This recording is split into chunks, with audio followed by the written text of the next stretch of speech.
So as I prepared, I was to come here, a couple of things happened, right? A couple of really important things that I feel like we're all probably pretty connected to. And the first was the passing of Archbishop Hunthausen. Yeah. You know, I haven't gotten very many awards in my life or very many degrees, and the only one that I really care about was the Archbishop Hunthausen Service Award I got at Seattle University when I was an activist there. That was the only thing I really cared about. And to get to meet that humble man and to experience him was really great as a young person. And it was really good to kind of remind myself about who he was and what he did at that time and how he was engaged and how central he was for this community. And I'm sure that you all know him way better than I ever did. But I was struck by this ideas, these really simple but key points. He was very clear. He was a very strategic communicator. You know, he to overcome this principle, the difficulty of despair, he gave people an action they could take, right? The tax resistance. That was something that you didn't have to be especially privileged in any way to necessarily participate in. And it was, so that was a, action is the antidote to despair, is a little pin I used to have and I really liked. He also, in his comparison of Trident submarines to the Auschwitz of Puget Sound, which everybody quotes, it wasn't so much that they were a tool of genocide, which of course they are, total annihilation, but it was that they're invisible. Like the neighbors of Auschwitz didn't want to know what was going on. They were felt more comfortable when it was under the surface. And so he helped make in collaboration with you all, help make the invisible visible. And that's what we do as change agents, as people who are thinking forward to the world we want rather than what we've been given. The other thing that was really great about Hunthausen's position was that he didn't get involved in the we have to be strategic, we have to be politically realistic and pragmatic. It's like, no, he said unilateral disarmament is the most pragmatic position to take. It's the most moral. He had moral clarity. He always had moral clarity. You got to appreciate that. Thank God he was on our side. He wasn't political. He had moral clarity. So before we get into what is Backbone Campaign, I just want to stay really present to what the moment that we're in right now. So Hunthausen's passing is a big deal. What else is happening right now that everybody's paying attention to? Has anybody heard of the orca whale that his calf died within about a half an hour of its birth? And she has been pushing it, keeping it with her and her pod for 10 days now? More than 10 days. And it's been, people have witnessed this before, for 1 or 2 or 3 days maybe. But when it got to 3 days and beyond, I just thought when I got back, couldn't we at least consider the possibility that she's trying to say something to us? What a waste if she's doing this, taking this incredibly creative, painful, direct action to make the invisible visible, and we didn't acknowledge it. We just said, oh, she's kind of obsessed. Oh, now this is getting ridiculous. That's going to get gross any minute. No, that would be really a shame, right? Because her message is as important as your message has been all these years around our very survival. the possibility of extinction for all of us. What can we learn from them right now? And we have this teacher, Tahlequah is her given name. Or it's better than like number 35, right? Everybody's feeling the urgency of Tahlequah. She is a change agent. She is doing more to save the Puget Sound than any activist organization ever could or has or will ever do. Right? And the fact that we're experiencing this from another, this is just blowing my mind.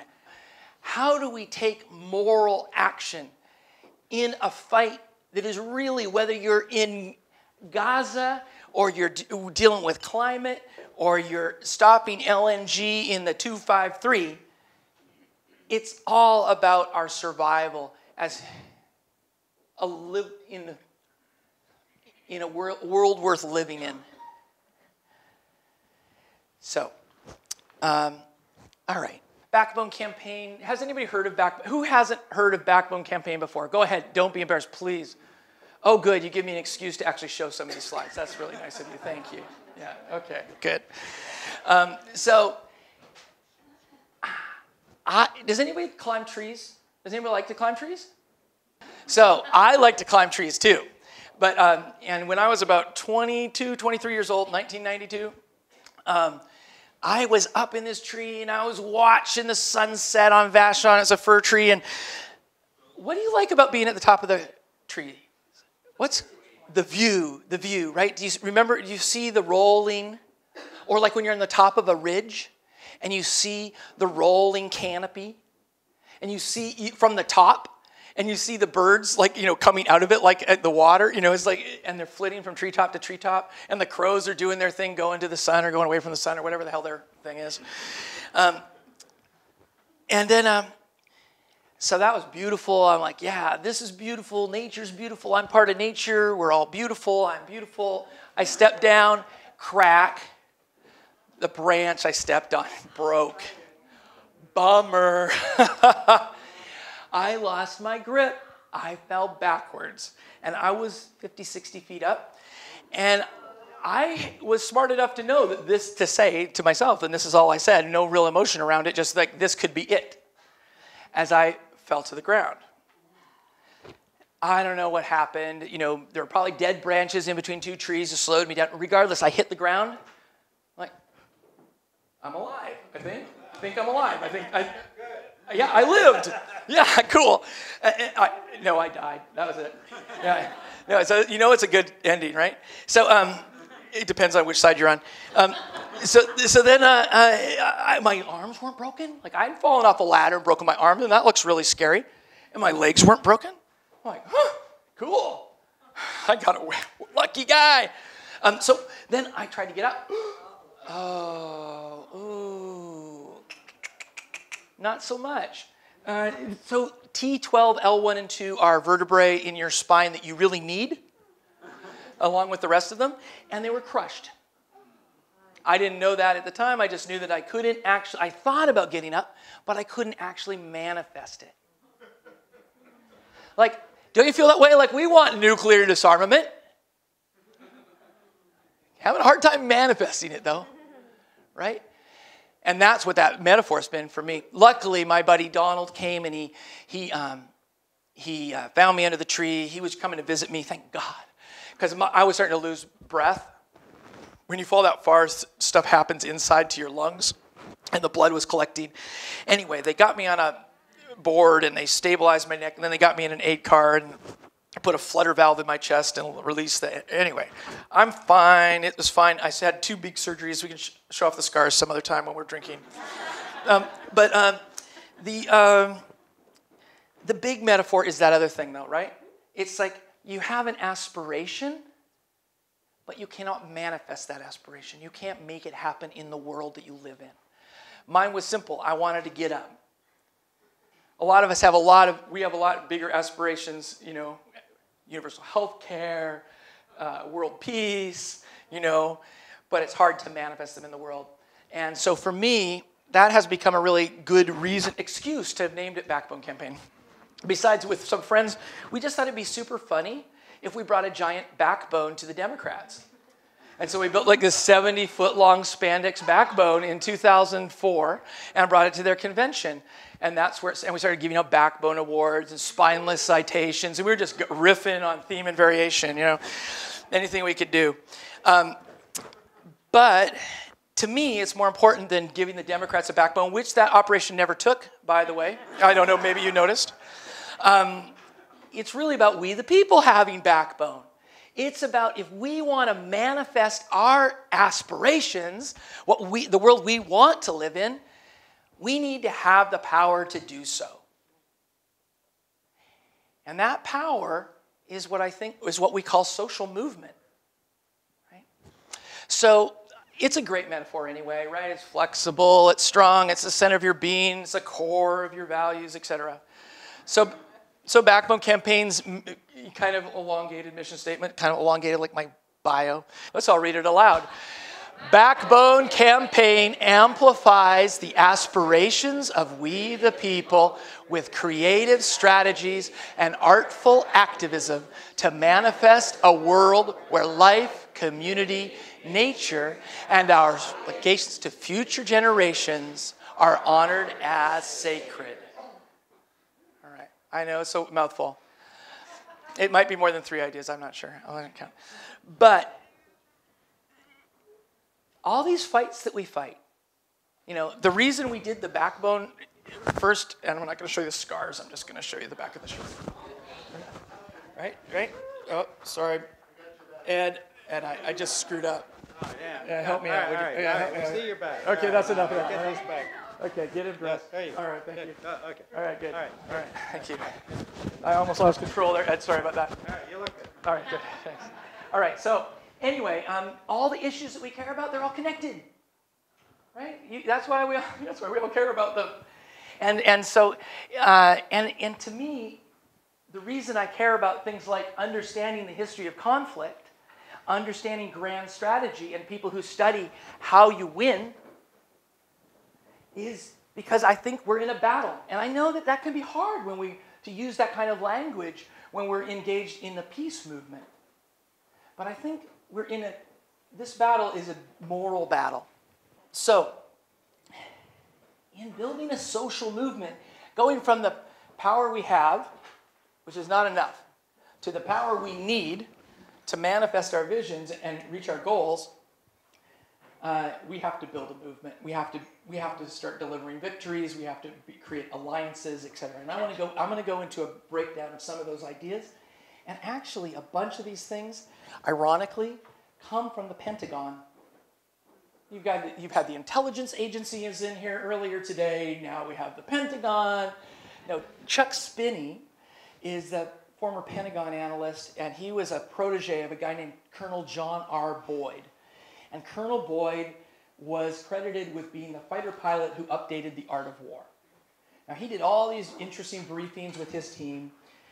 He never wrote a book. There's a book about him called Boyd. And so some of the ideas that we'll go over are there. And so a lot of what we do are tactics. They're at the bottom, right? They're of the food chain, right? What's a tactic, folks? Right, that's a tactic. Block the road. What's it? Keep anything, right? Everything you do is a tactic. What's a tactic? Hold up a sign. Huh? Sign a petition. Those are all tactics. Okay. Now, strategy. I used to think, wow, this is really complicated. I don't know the difference, tactics and strategy. What's strategy? So what are things you would need to do to get the permission to go do something you wanted to do? Wash the dishes. Honey, I fixed the toilet before I went down to the Nisqually landing thing. So, not to get, okay. But, we do a series of tactics as part of a strategy to get to a goal.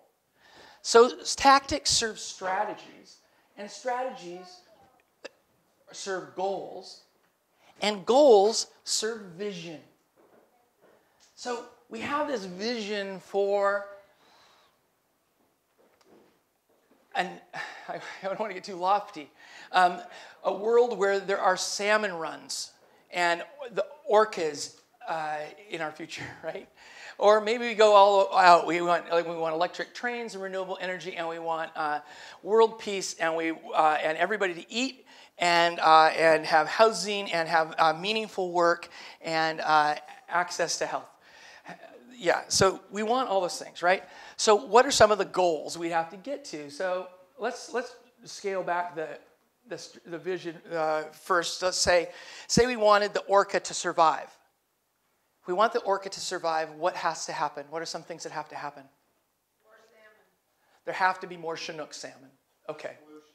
Okay, less pollution, and one other thing? Less noise, and no tankers. So let's take those 4 then. Okay, so those are goals towards that vision.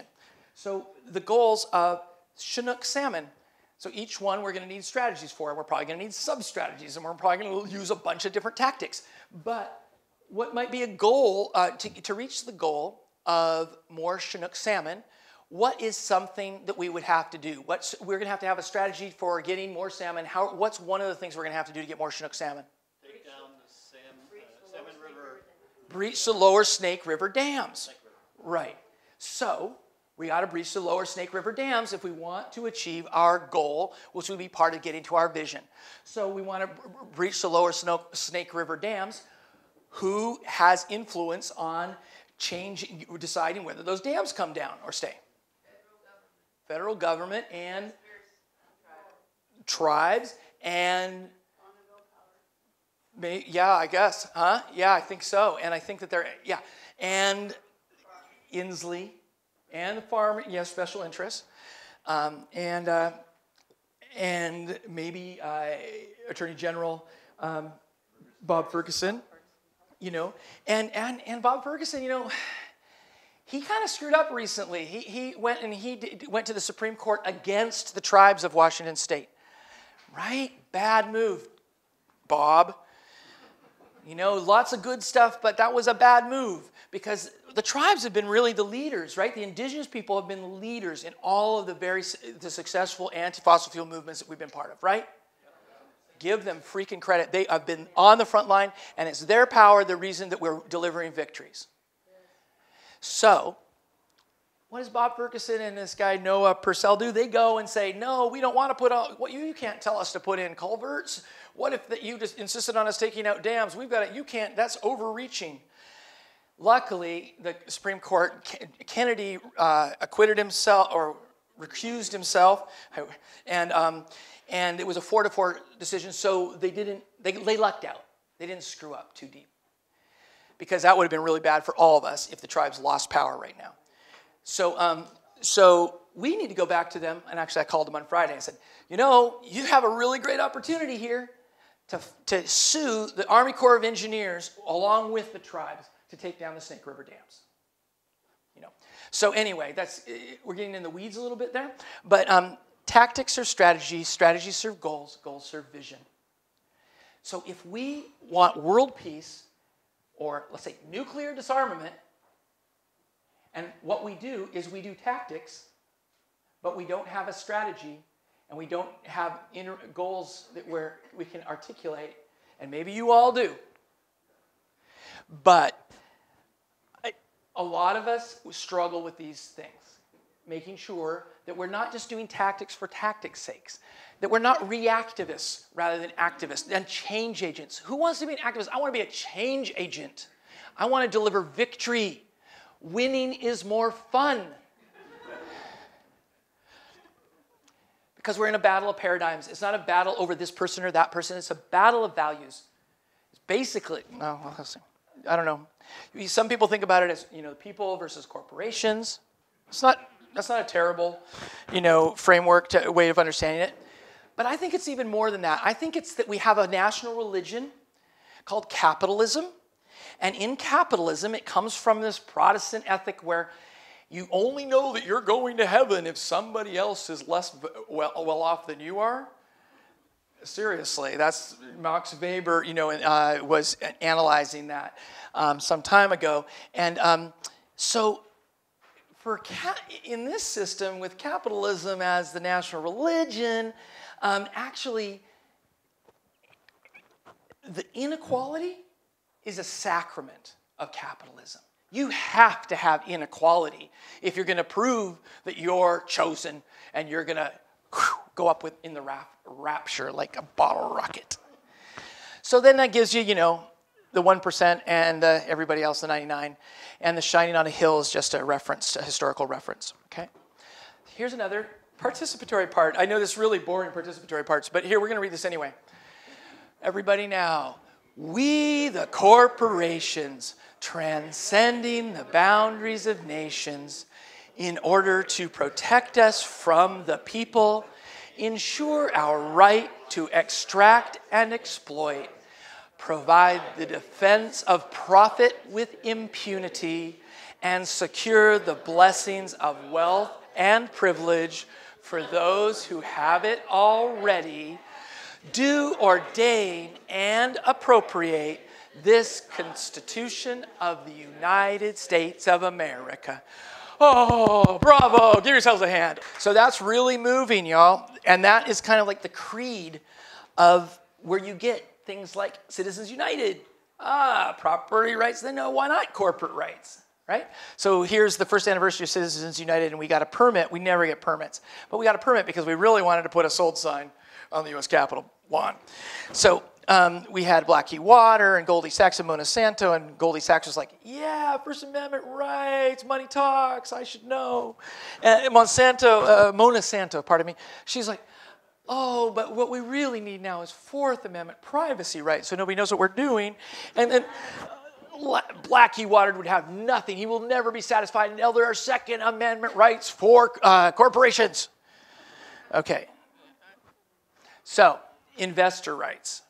So there's a rights paradigm. So when we talk about rights, it gets really confusing because there's all these rights. There's their property rights, there's corporate rights, there's investor rights, there's even the rights of transnational capital now. The right to cross borders. Migration is beautiful for transnational capital. Yeah. But those are the defining principles that flow from the values where inequality is a sacrament. That is the paradigm of capitalism.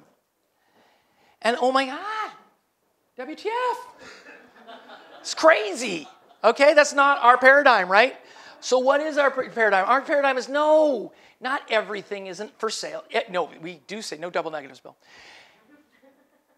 Nothing of ultimate importance is for sale.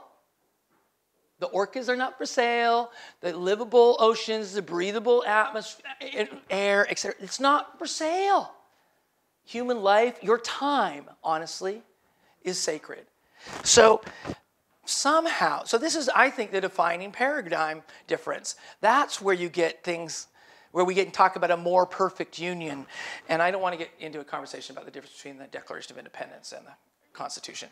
But the Declaration of Independence is more of a human rights-based document, and never mind, let's not even go there. Okay, water is life. There we go, that's compelling, right? Water is not for sale. Things of ultimate importance are not for sale.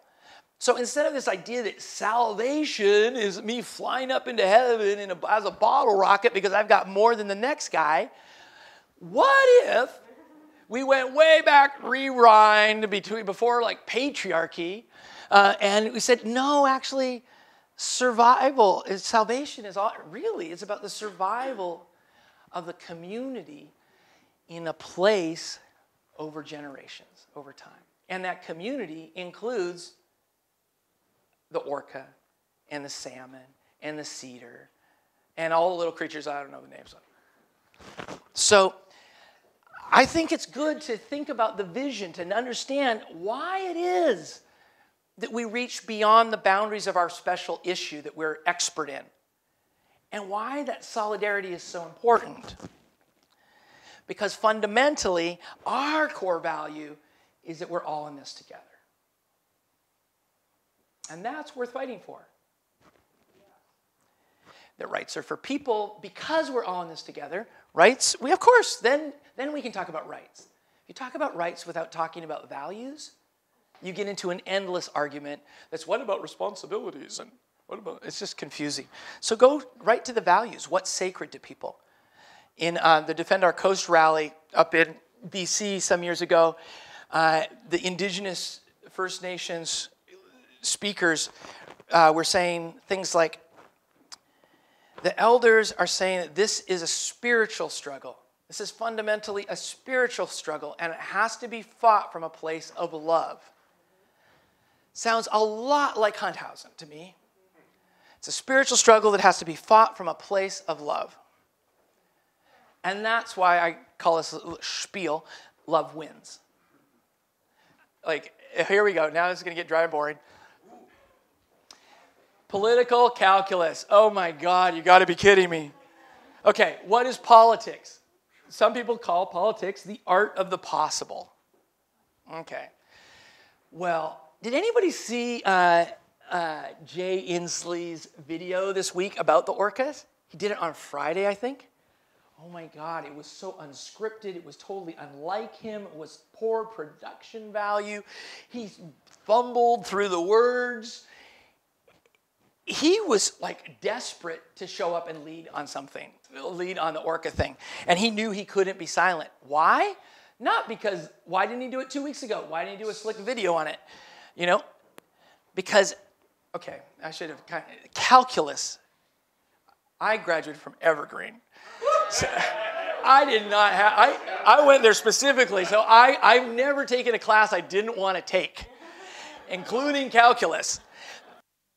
I know, calculus is cool, but my brother took calculus, and we were driving across eastern Montana into South Dakota, and that's a long time, right?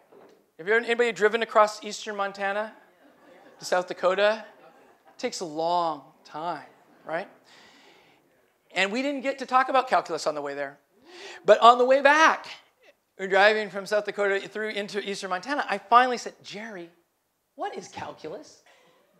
I mean, it took a long time to get to that question, right? There are a lot of things to talk about before you get to, Jerry, what is calculus? And he says, Bill, that's simple. Calculus is the mathematics of changing variables. I'm like, okay. He didn't really say that. He did say that. Yes, he did. He's a scientist. Of course he did. He went back to school. He was a bassist and he played guitar. I know, I know, and he's related to me. Weird. Yeah. What are you saying? So anyway, calculus is mathematics of changing variables. Political calculus.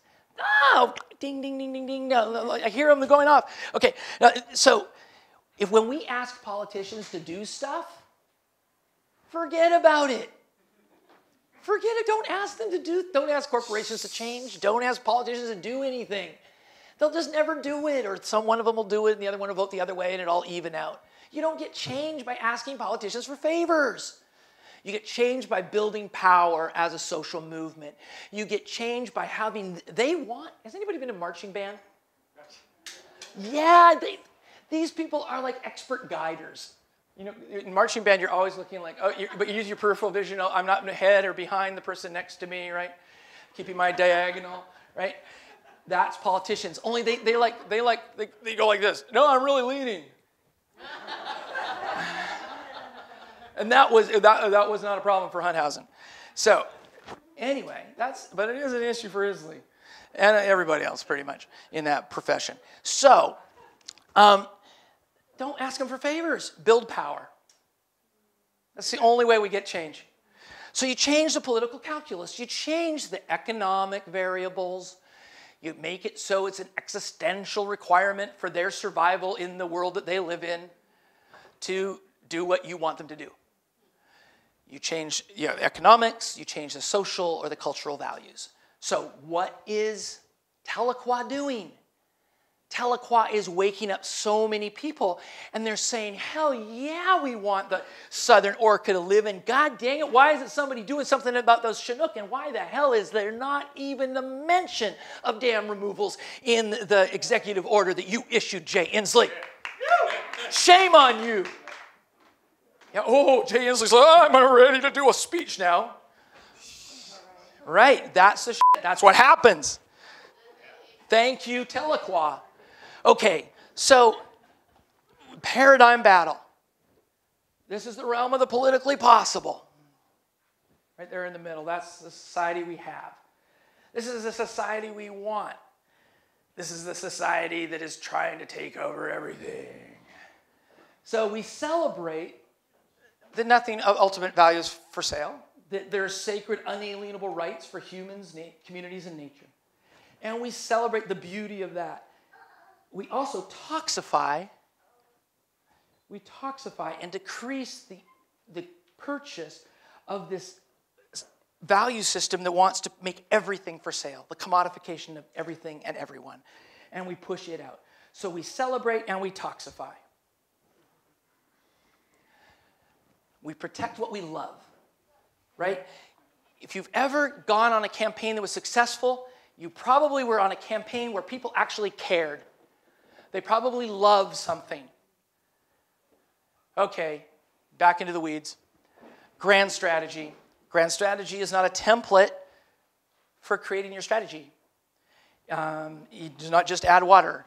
Grand strategy is about principles for building power, for understanding whether the tactics or strategies that you're engaged in are actually going to work out for you. The first principle of grand strategies is you've got to expand alliances. You know, that backbone, that kid sitting on the ground who can't get up, where we can't manifest this thing we envision, it's because we don't have enough allies. That we don't have the cohesion amongst those allies to have each other's back when the going gets tough and be consistent and not throw each other under the bus. We haven't reached a level where we've deepened the resolve of our people that this is the most important, this gives meaning to their lives to be involved in this. This is their community. We have to do the opposite for the other paradigm. We've got to take away its pull. We've got to find the ways that we can divide Peabody coal from the railroad workers and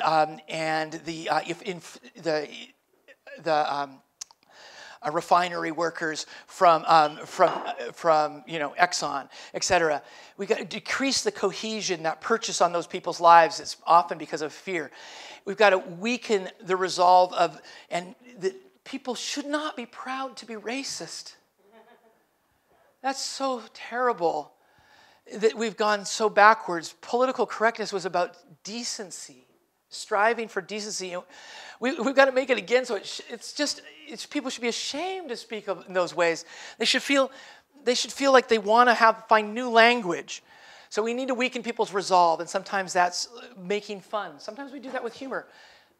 My first nonviolent direct action trainer, Firefly, when I was 19, 20 years old, Firefly was the first person who gave a direct action training through our Peace and Justice Center at Seattle University.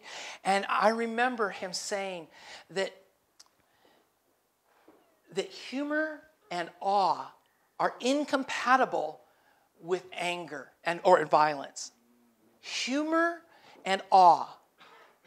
So much of Backbone Campaign is built on that idea. That we want to instill, when we do actions, we want to instill awe. Like that 300 kayaks in front of an oil rig, right? Right, yeah. Or we want to be super funny. We want a 18-foot butt up in the air across from Paul Allen's house saying, "Shared sacrifice my ass." So, it's like, yeah. Yeah, so, yeah. Okay, so that's, and then we want to win without sowing the seeds of future conflict, right? So everybody thinks about what do people think about a war that ended and then it sowed the seeds for the next war? World War I, right? So but think about the forest wars of the 90s. And the spotted owl, and the fact that we didn't deliver sustainable rural economies, sustainable forestry, value added. We delivered a litigious decision around an owl. Oops, because we need those people too. And I'm not saying like that I know necessarily how to do it better, but I want to say that when you go into the rest of the rural Northwest, and the first thing if they smell of a tree hugger, they want to talk about the spotted owl they nailed up onto the barn. So we have to do that. We have to do better at that. Okay, there are domains of conflict. Understanding why nonviolence. Why are we so into that? Yeah, well, because we're these people, and they're those people. Well, this is just one of the reasons, right? But do we know where we are here? Can anybody tell me where we are in that picture? Who are you if you're in the middle? Or where are you? Gates of Mordor. Thank you. Gates of Mordor. We're at the gates of Mordor. These people are all saying goodbye to each other. They're crying. They're saying, that was really cool. I'm sorry it didn't work out. I hope we can send a raven. That's a different thing. And these are the orgs, and all that stuff. So they're screwed. So we never win by using brute force nor money. Because our opponents, that other paradigm, it prints money, right? It makes the weapons. It has a monopoly on guns and violence and money. So that's not us. We don't win there. It's not consistent with our scheme in the first place, so it doesn't really pay. Maneuver conflict, however, sometimes when you go to that bank and they're not expecting you, and you decide to just set up a living room there, you're going to stay there for a while because you've got temporary physical advantage. So we test and we probe the weaknesses of this other paradigm, and we go in and we take advantage of it. And we look for opportunities where we're going to instill awe, where we're going to make people laugh, where we're going to make people feel like, whoa, those are my people. Yeah, so maneuver is temporary. It often requires surprise. Kayaktivism, you don't get surprised with kayaktivism. Too many logistics. But the Greenpeace folks, who I don't have really kind things to say about in Seattle, did really great work in Portland by doing the thing that nobody else could do. They had the tactical expertise to rappel off the bridge. It was over Cathedral Park, and it was which bridge? St. John's Bridge, thank you. And it was gorgeous. And they really made up for a lot of other stuff with that. That was good. We won't go into any more of that. But fundamentally, we're engaged in moral conflict. We use the maneuver conflict to get the word out, to recruit, because what we need numbers, folks.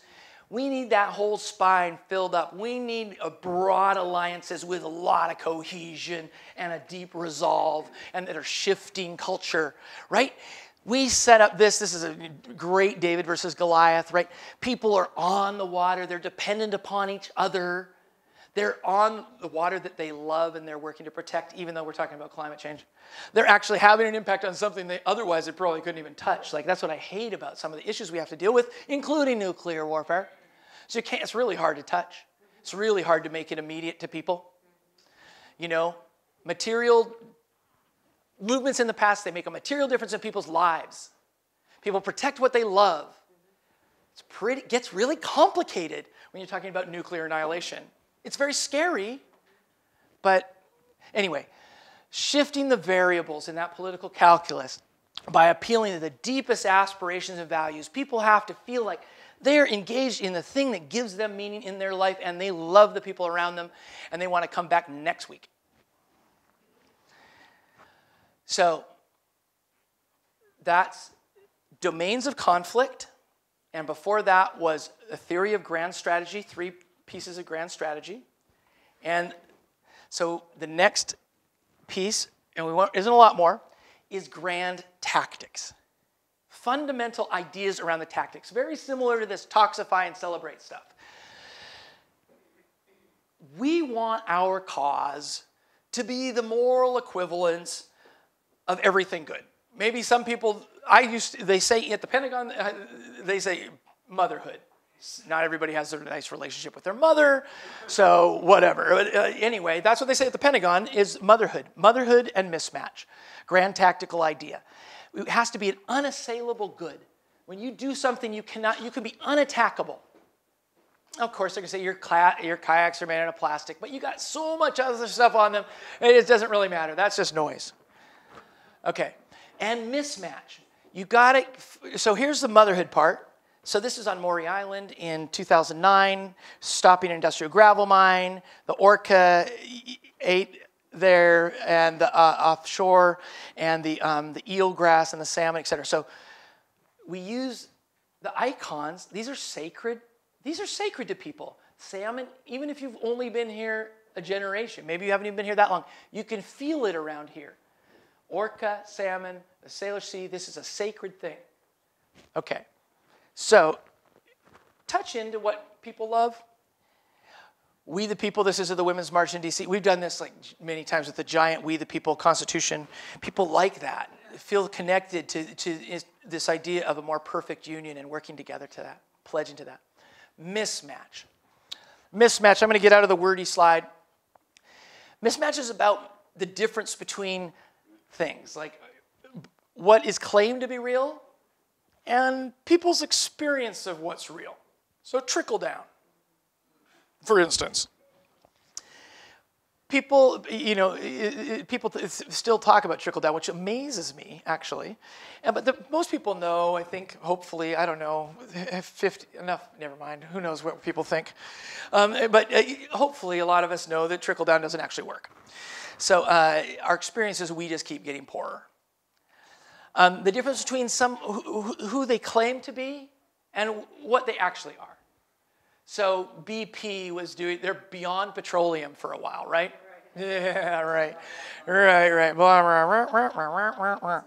Yeah, so who's somebody else like that? Where's another example of that? Somebody claims to be something, but then they're actually something else. Peacemaker missile. Oh, ouch. Ouch. Peacemaker missiles, that's terrible.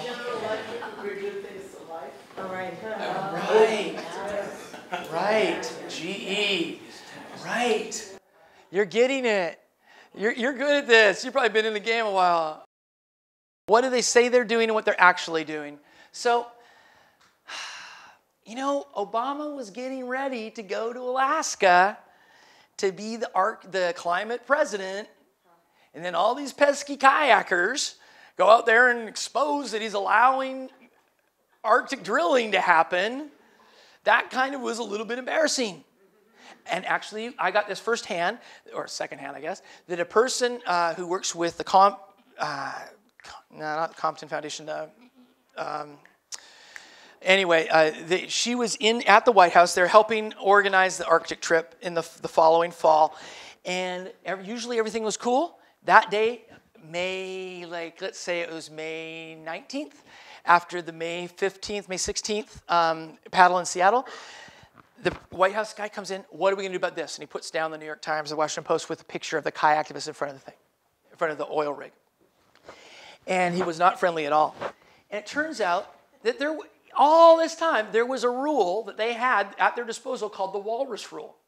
It meant that there could be no drilling rigs closer than 15 miles apart to allow walrus migration to happen. Shell's rig sites, 4 years, I am sure, were 9 miles apart. Nobody ever noticed or said anything. All of a sudden, Obama had a way to act, right? He enforced the Walrus Rule in the next week, and all of a sudden, 50% of the Shell's drilling operation was eliminated because of that action, right? That's a victory. And delivering victory matters. So that was him helping himself resolve a mismatch. So it's just the difference between the reality, identity, and activity of folks, and it's called motherhood and mismatch, and I'm happy to share this slide. So the other thing, we did fly this Who Would Jesus deport over the detention center in Tacoma. This is not necessarily always perfect. That works really well, like Obama reject Keystone XL, right? Why did he have to wait so long for Standing Rock. I mean, the stuff that happens in November or December of an administration, you got to say, really? Couldn't you have done that a little earlier if you really meant it? Anyway, here's just some framing that kind of tries to integrate good messaging. So brave troops, you don't attack the troops. We're not attacking the troops. Foolish leaders, that was easy. Begin Operation Homecoming. So Operation, this is right out of George Lakoff. Operation Homecoming has this sort of respectable military sort of organizational piece of it. Everybody likes homecoming, except for I didn't really ever like homecoming, but band was fun. But anyway, so then TPP. So some folks who were talking to me about we did a lot of work on the TPP, and people said, well, I asked them, so what's the messaging right now? I said, TPP is a bad deal. That means I could kind of get a better deal, and I thought we're in a paradigm battle where they're undermining their, putting corporate courts together to and not paying attention to rights and nature and communities and labor, et cetera. So bad deal does not work. You got to feel it in your gut. When you get a good message, you feel it in your gut, right? TPP equals betrayal. Betrayal. Who has never been betrayed? Exactly. So you got to feel it. You got to choose words and phrases that help you feel it, because we're trying to grow our alliances, right? We've got to do our campaigns, our tactics, so that we're taking. How many people have seen the spectrum of allies before? Oh, good. That's awesome. I'm glad I'm showing it then. This is a spectrum of allies. This is a way to think about when you're designing your action, what's the goal of the action? You want to grow your alliance, right? You want to create cohesion. You want to give people a sense of resolve. So you've got your active allies, people you're already working with, physicians for social responsibilities, ground zero, right? Are there other active allies? Veterans for Peace? FOR? Right. So I'm sure there's more, right? But it's not huge, right? Passive allies. People, you know what? I bet there are a lot of people who don't want nuclear annihilation. And you're probably friends with some of them. Greenpeace. Yeah, Greenpeace. Where the hell are they? So, never mind. No, don't even get me. I don't want it. Sorry, Greenpeace. That was my bad. So, come on back, though, Greenpeace. You were a really important ally against nuclear weapons at one time. What is the issue here? You have all the money in the world, and you're knocking on everybody's door and standing on every street corner. Why can't you talk about nuclear weapons, for God's sakes? Please, get on it. Question. Every time they knock on my door, I ask them that question. Yes, and now they're going to get the video. Okay, so they're going to say, that Moyer, he's just got issues. Okay, so anyway, passive allies. You want to do stuff that's going to bring them involved. So, okay, instead of Bill yelling at them on a video, probably not a super effective tactic. Sorry, guys. We can edit that out. So do something where they show up for their thing, or do something, create a relationship. Somehow draw them in. And I don't know, with a big organization, it's hard. Maybe start with smaller organizations. I don't know. But you want to pull people in. You want to make passive allies active allies. You want to make people who are neutral, nuclear annihilation. No, we're totally against nuclear annihilation. Okay, at least you passive allies. That should be a really big bucket over there. Passive opponents, we're pretty for nuclear annihilation, but we're just not going to do anything about it. And then active opponents, bring it on. Forget them. Forget them. Make fun of them. Make it so anybody would be embarrassed to hang out with them.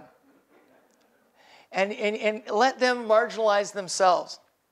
And then bring the passive opponents there so they just don't get in the way of real change. So that's what a spectrum of allies is for. Hey, Bill, I have a quick question. With the active opponents, would you want to expose them? Oh, totally. Like ridicule. That's where the mismatch stuff is like, totally. Yeah, and ridicule is funny.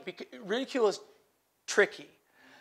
Because ridicule, if you do ridicule and your audience isn't ready for it, you're going to create sympathy for your opponent. Bad move.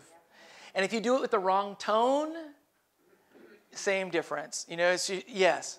Where's the ones that say it's just not going to happen? Nuclear war's just not going to happen. They're probably neutral or passive allies, passive opponents. They're busy with their job. Yeah, you know, they're probably not worth investing a lot of energy into, at least at first. You can, lower hanging fruit, that's what I'd say. I don't know. I mean, I think that's my gut, from shooting from the hip. So to speak, non-violently. Thank you. I didn't want to start a thing. Okay, Bill, he was advocating violence again. So this is another thing that comes from the Pentagon. For goodness sakes, they're just full of good ideas over there. It's called the OODA loop. It's about the decision-making cycle. The OODA loop, it comes from a fighter pilot, right? So the guy, he says, okay, what I do is I observe. I know where the clouds are. I know where my friends are. I know where my foes are. And okay, so that's the observe. And when you know where everything is, that's your oriented, right? And then you're like, okay, I'm going to do this maneuver. I'm going to decide on something. I decide to do something. And then I do that something. And then I shift, the reality shifts, right? So then I've got to re-observe and orient and decide and act. And it's really handy if you're doing this faster than your opponent. Because if your opponent's doing it faster than you, you're stuck observing, oh shit, I've got to reorient because they just did something, oh my God, you know, back and forth. So, you know, the tempo matters. That's what we're blessed with, all of this grassroots genius, the capacity to do things. That's why we don't want freaking a national board telling us how to be effective. We want to, I like frameworks I'm convinced, I'm dedicated, I'm a little bit of an evangelist on a framework like this because I want everybody to internalize this. So they make good decisions on their own. They don't need the board to tell them what to do. Because you want people using their genius, their creativity, acting and taking initiative, and we'll get to that in a second. So, and that's why it's really great that we have a grassroots movement. We can empower lots of autonomous actors to act. Because it would be hard if we as a peace movement or as a movement for this other paradigm had to get a consensus before we ever did anything. I'm not dissing consensus, Ground Zero. I'm just saying that there's a trade-off, and thank God we don't have to do that on the national level, because what we really want is we want lots of little spinning OODA loops. We want them coming up with brilliant stuff constantly all the time, and let's make our opponents go like, what the? You know, as long as they're in concert, yeah. That's what President Trump is doing. Exactly. That's exactly right. That's why he is somebody to turn off that Twitter machine. Who cares what he's talking about? I'm way more interested in Telequad. I don't give a rat's ass about what Trump is tweeting. I want to see what we're going to do to Jay Inslee and Bob Ferguson because of Telequat and the people who care about Puget Sound right here. We're going to win even against all other odds because that's strategic. Okay, so we act in that way. Okay, enough of that. So why OODA loop? Why autonomous? Why? Because even Sun Tzu knew that variety, these are the attributes we strive for, right?